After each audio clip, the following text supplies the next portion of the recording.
Long ago, 2,000 years perhaps, or more, there stood in a quiet country a rich man's house. And before that house there grew a juniper tree. It is of this tree that I shall speak, and of what was buried beneath it, and of what, in time, climbed out. The tale is old, older than the country that holds it. And like all old tales, it is patient. It will wait until the candles go out before it tells you the worst of it. The man's wife was good and gentle, and she loved him. But there was no child in their house, though she prayed for one by day and wept for one by night. And so it came to pass, in the dead of winter, that she stood beneath the juniper tree, paring an apple, and the knife slipped, and her blood fell upon the snow. She looked down, and she spoke aloud the wish that would unmake her. Would that I had a child as red as blood and as white as snow. And the moment she spoke it, a great peace came upon her, for she knew, as women know, that the wish had been heard. By what, she did not ask. 1 month passed, and the snow melted away. 2 months passed, and the world turned green. 3, and all things flowered. 4, and the juniper grew thick with berries. And she went out and stood beneath it, and ate of them with a hunger she did not understand. 5 months. 6. By the 7th she had grown so still and so strange that her husband feared for her. By the 8th month she called him to her, and her voice was already half a whisper. "If I die," she said, "bury me beneath the juniper tree." And she was content, for the 9th month had come. She bore a son, a boy as red as blood and as white as snow. And when she looked upon him, her joy was so great that she died of it. Her husband buried her beneath the juniper tree, as she had asked. And every day, for a long while, he stood there, and he wept. And then, in time, he wept less. And then, in time, he did not weep at all. For grief, like all things, grows tired, and a man with a living son must, in the end, look up. He took another wife, and his second wife bore him a daughter, and they called her Marlinchen, a small, dark-eyed thing who loved her half-brother as her own breath.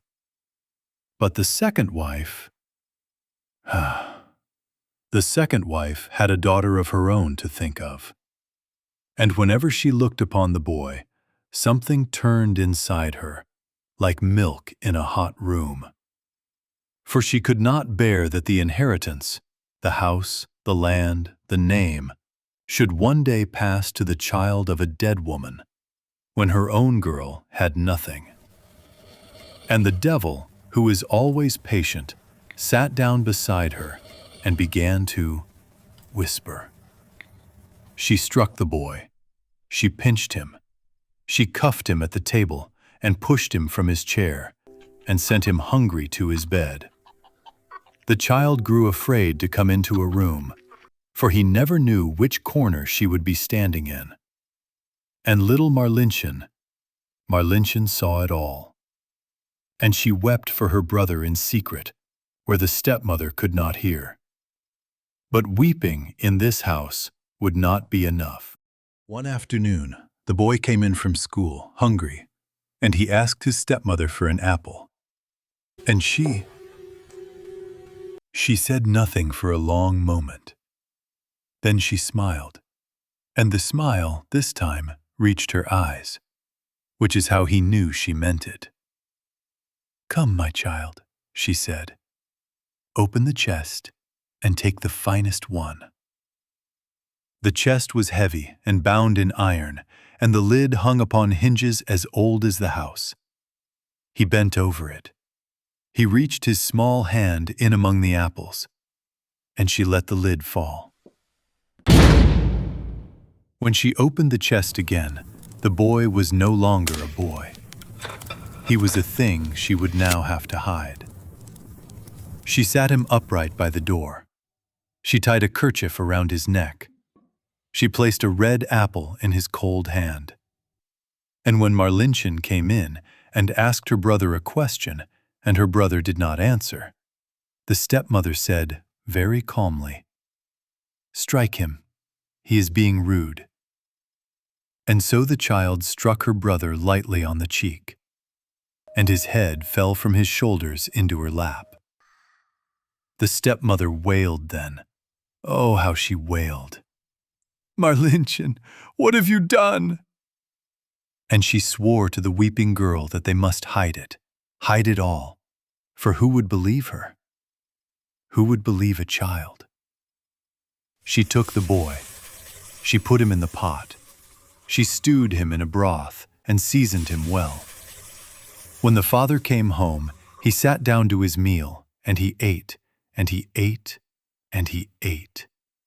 And he said, "Wife, this is the finest dish you have ever set before me. Give me more." And she gave him more, and the bones he threw beneath the table. And little Marlinchen crept beneath the table and gathered every bone into her apron and slipped from the house and went out into the night. She went to the juniper tree. She knelt in the snow, and with her own small hands she dug. She wrapped the bones in her best silk kerchief, the one her brother had given her, and she laid them down beneath the tree where her brother's mother also slept. And when she had covered them over, she felt, though she could not have said how, that she was no longer alone. Now hear me, for here the tale turns, and turns sharply. A mist rose from the roots of the juniper tree, and out of the mist came a bird such as had never been seen in that country, nor in any country. Its feathers were the colors of fire and snow, and it opened its small black beak, and it began to sing. And the goldsmith said, "Bird, sing me that song again, and I will give you this chain of gold."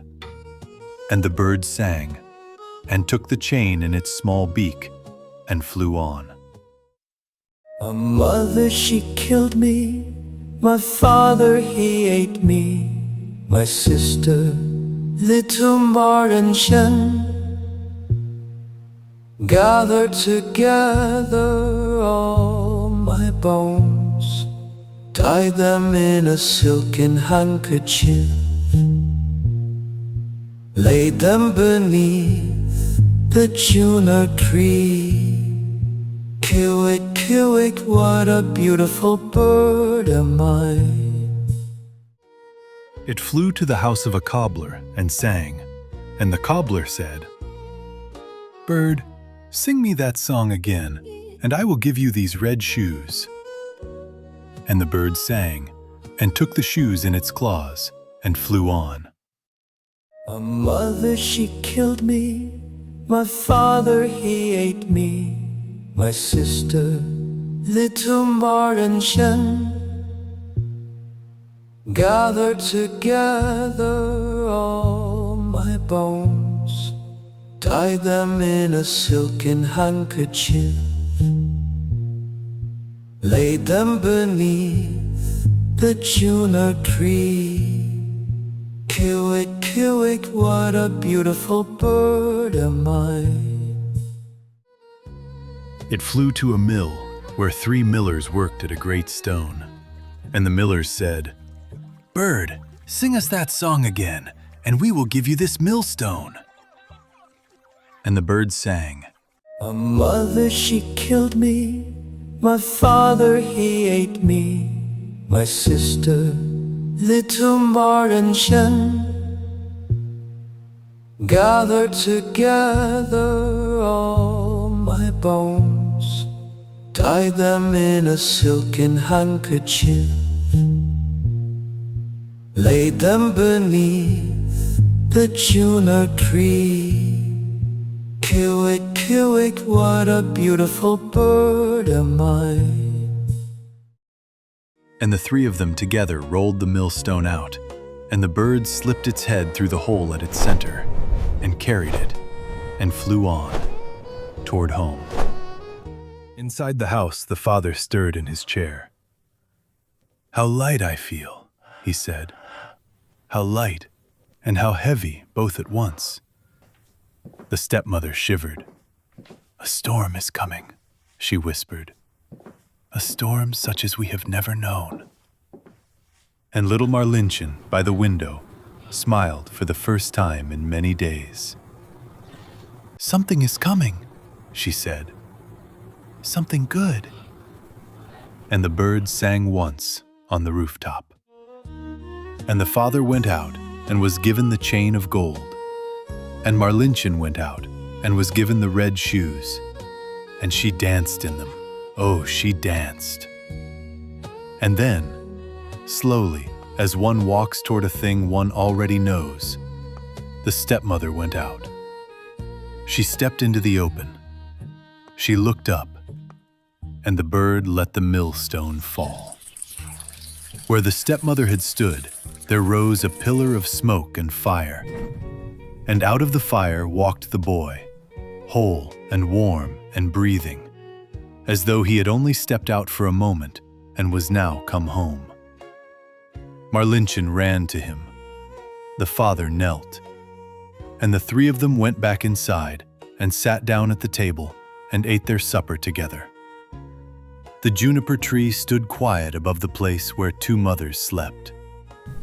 And in time, though not yet, it would tell its tale again. For old tales do not end, they only wait.